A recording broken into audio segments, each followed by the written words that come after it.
Hello students, myself Shailja Goyal from Goyal institute of commerce. Students, आज का हमारा टॉपिक है इन्फ्लेशनरी एंड डिफ्लेशनरी गैप। चलिए इसको करते हैं। देखिए, आपने काफ़ी बार ये पढ़ा होगा, that is equilibrium point. Equilibrium point क्या होता है? Where aggregate demand is equal to aggregate supply. ये हमने क्या किया हुआ है? Equilibrium point. क्लियर? लेकिन आपको यहाँ पर ये समझना जरूरी होगा कि ये जो इक्विलिब्रियम पॉइंट है, ये कौन सा इक्विलिब्रियम है। हमारे पास दो इक्विलिब्रियम आते हैं। एक आता है फुल एम्प्लॉयमेंट इक्विलिब्रियम और दूसरा हमारे पास है अंडर एम्प्लॉयमेंट इक्विलिब्रियम। पहले इन दोनों चीज़ों के बारे में समझते हैं, ये है क्या। स्टूडेंट्स, फुल एम्प्लॉयमेंट इक्विलिब्रियम क्या है? फुल एम्प्लॉयमेंट इक्विलिब्रियम मीन्स हमारे पास जितने रिसोर्सेज हैं, हमारी इकोनॉमी में जितने रिसोर्सेज हैं to produce various goods and services, और उन रिसोर्सेज को जब हम फुली यूटिलाइज करके जितनी भी प्रोडक्शन करते हैं तो वो हमारा क्या होगा? फुल एम्प्लॉयमेंट ऑफ रिसोर्सेज होगा। अभी मैंने आपको फुल एम्प्लॉयमेंट इक्विलिब्रियम नहीं बताया, मैंने सिर्फ क्या बात कर रही हूँ? Full employment of resources. जितने भी हमारे पास रिसोर्सेज हैं, दैट इज लैंड, लेबर और कैपिटल, उनको जब हम फुली यूटिलाइज करके प्रोडक्शन करते हैं तो क्या बोलते हैं? Full employment of resources. अब मान लीजिए हमारी इकोनॉमी में जितने भी रिसोर्सेज हैं उनको फुली यूटिलाइज करके अगर हमारी एग्रीगेट सप्लाई कितनी है, मैं एक छोटी सी एग्जांपल ले रही हूँ, 10,000 यूनिट्स। क्लियर है? सप्लाई हम कितना कर रहे हैं? 10,000 यूनिट्स। अब उतनी ही अगर आपकी एग्रीगेट डिमांड हो 10,000 यूनिट्स की, वैसे तो आपने ये पढ़ा होगा कि जो एग्रीगेट डिमांड है उसको हम in terms of units measure नहीं करते कि आपने कितनी क्वांटिटी परचेज करी। हम किस में मेजर करते हैं? इन terms of total expenditure on various goods and services. Clear है? लेकिन ये सिर्फ एक एग्जांपल ले रही हूँ आपको समझाने के लिए कि फुल एम्प्लॉयमेंट इक्विलिब्रियम और अंडर एम्प्लॉयमेंट इक्विलिब्रियम क्या होता है। चलिए, अब अगर जितने रिसोर्सेज हमारे पास हैं उनको फुली यूटिलाइज करके हमारी कैपेसिटी 10,000 गुड्स प्रोड्यूस करने की है और उतनी ही इकोनॉमी में एग्रीगेट डिमांड है। अब देखो क्या हो गया? Aggregate demand is equal to aggregate supply हो गई। 10,000 इज इक्वल टू 10,000, तो ये कौन सा इक्विलिब्रियम हो गया? Full employment equilibrium. क्लियर है? अभी ये तो पहला कंसेप्ट है। दूसरा क्या है? Under employment equilibrium. अब देखिए हमारी कैपेसिटी कितनी है सप्लाई करने की? 10,000। जितने हमारे पास रिसोर्सेज हैं उनको हमने फुली यूटिलाइज कर लिया और उससे हमने कितनी गुड्स प्रोड्यूस कर दी एक टाइम पर? 10,000।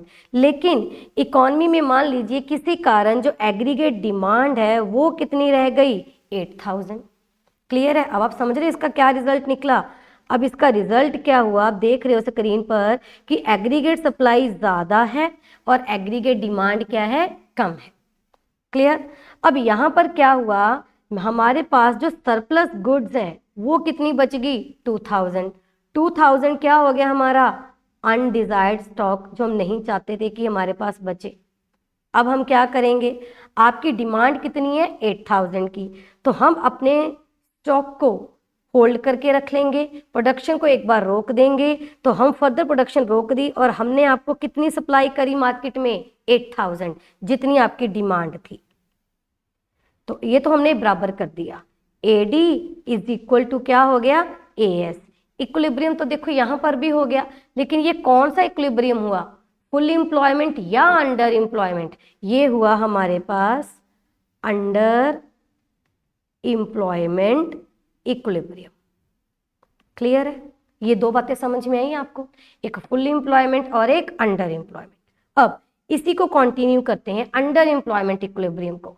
अब ये जो मेरे पास एक्स्ट्रा स्टॉक बच गया, दैट इज 2,000, जो अनडिजायर्ड स्टॉक है, इसको निकालने के लिए क्या करना पड़ेगा? डिमांड तो इकोनॉमी में कम है। अब इसको निकालने के लिए क्या करना पड़ेगा, हमें हमारे जो प्राइसेस हैं उनको करना होगा, रिड्यूस करना होगा इकोनॉमी। और जब जनरल प्राइस लेवल कम होता है तो उसको क्या बोलते हैं, डिफ्लेशन। क्या बोलते हैं, डिफ्लेशन। और यही डिफ्लेशनरी गैप है। समझ में आ रहा है? अभी हम डिफ्लेशनरी और इन्फ्लेशनरी गैप दोनों करेंगे। डिफ्लेशन का समझ में आया कैसे होगा, इसकी डायग्राम अभी बाद में करते हैं। थर्ड कंसेप्ट हम करते हैं कि इन्फ्लेशन कब आता है। देखिए, हमारे पास जितने रिसोर्सेज हैं उनको फुली यूटिलाइज करके एग्रीगेट सप्लाई कितनी हो सकती है एक टाइम पर, 10,000 यूनिट्स। अब किसी कारण इकॉनमी में जो एग्रीगेट डिमांड है वो मान लीजिए बढ़ गई, कितनी हो गई, 15,000 यूनिट्स।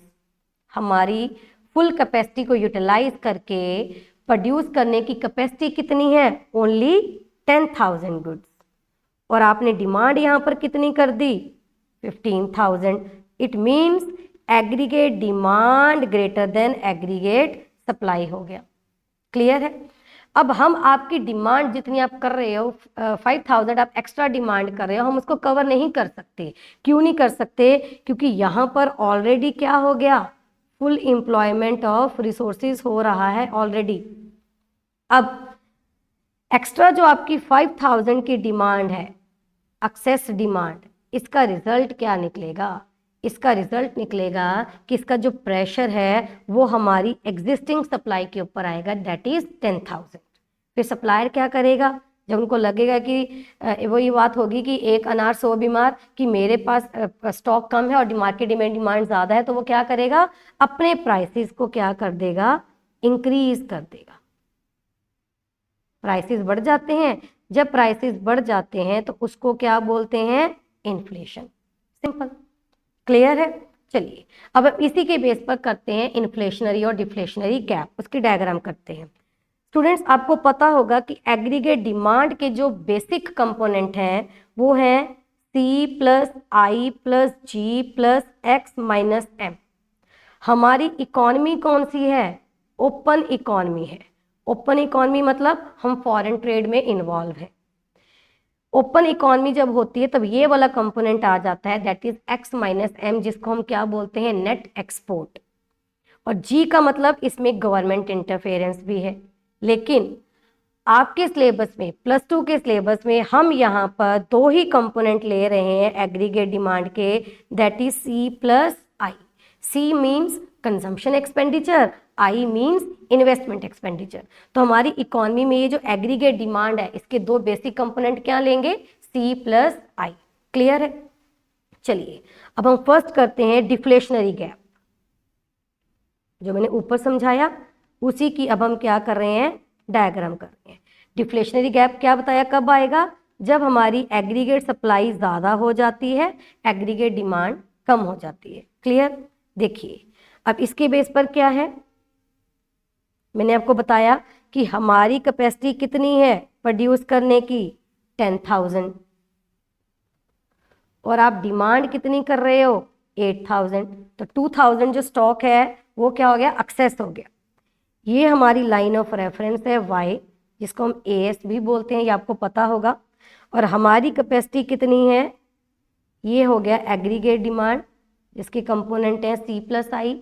यहाँ पर एग्रीगेट डिमांड के नीचे मैं यहाँ पर क्या लिखूंगी, फुल। फुल का मतलब यहाँ पर क्या है कि जब हम रिसोर्सेज को फुली यूटिलाइज करते हैं तब हम कितनी प्रोड्यूस कर सकते हैं। ठीक है जी, प्रोड्यूस करने का मतलब क्या है कि हम यहाँ पर हमारी कैपेसिटी कितनी है, 10,000 गुड्स, और उसी की जितनी ही आप क्या कर रहे हो, डिमांड कर रहे हो। तो ये लिख दिया मैंने फुल, मतलब जितनी हमारी कैपेसिटी है टू प्रोड्यूस गुड्स उतनी आप क्या कर रहे हो, डिमांड। तो यहाँ पर हमारा आ गया इक्विलिब्रियम। तो हमारी कैपेसिटी है आपको देने की OQ क्वांटिटी। क्लियर है? लेकिन अब आप 10,000 गुड्स की डिमांड नहीं कर रहे, डिमांड कितनी कर रहे हो आप, 8,000 की, मतलब कम हो रही है। तो नया एग्रीगेट डिमांड बनेगा जिसको मैं U लिखूंगी, अंडर, मतलब यहाँ पर आपकी डिमांड कम है, कम होने के कारण हमें प्रोडक्शन कम करनी पड़ेगी, मतलब हमारा क्या होगा, अंडर यूटिलाइजेशन ऑफ रिसोर्सेज होगा। क्लियर है? तो अब इक्विलिब्रियम नया क्या बन गया, ये वाला E1। यहाँ पर इस एग्रीगेट डिमांड ने एग्रीगेट सप्लाई को कट किया। अब आप एक्चुअल में डिमांड कितनी कर रहे हो, ये इसको मैं डॉटेड में लेकर जा रही हूँ, OQ1। हमारे पास स्टॉक कितना एक्सेस हो गया, ये जो मैंने अभी एरो बनाया, ये Q1 से हमारे पास क्या हो गया जी, एक्सेस स्टॉक, अनडिजायर्ड स्टॉक बोल सकते हैं, अनसोल्ड स्टॉक बोल सकते हैं, जो बच गया। उस वजह से इसको निकालने के लिए हमें क्या करना पड़ेगा, प्राइसेस को रिड्यूस करना पड़ेगा।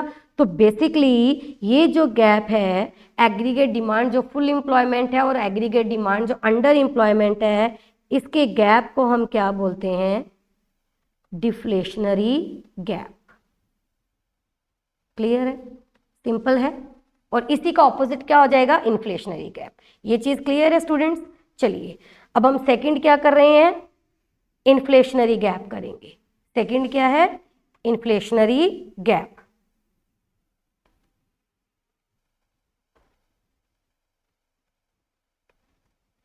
इन्फ्लेशनरी गैप कब होगा, जब हमारे पास जितनी कैपेसिटी है to produce goods and services, उससे ज्यादा अगर आप डिमांड करोगे।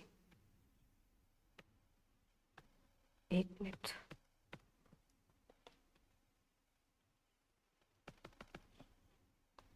चलिए ये इरेज नहीं हो रहा, मैं यहां पे दोबारा लिख रही हूं। इन्फ्लेशनरी गैप क्या होगा, हमारी जितनी कैपेसिटी है to produce various goods and services, उससे ज़्यादा जब तुम डिमांड कर रहे हो।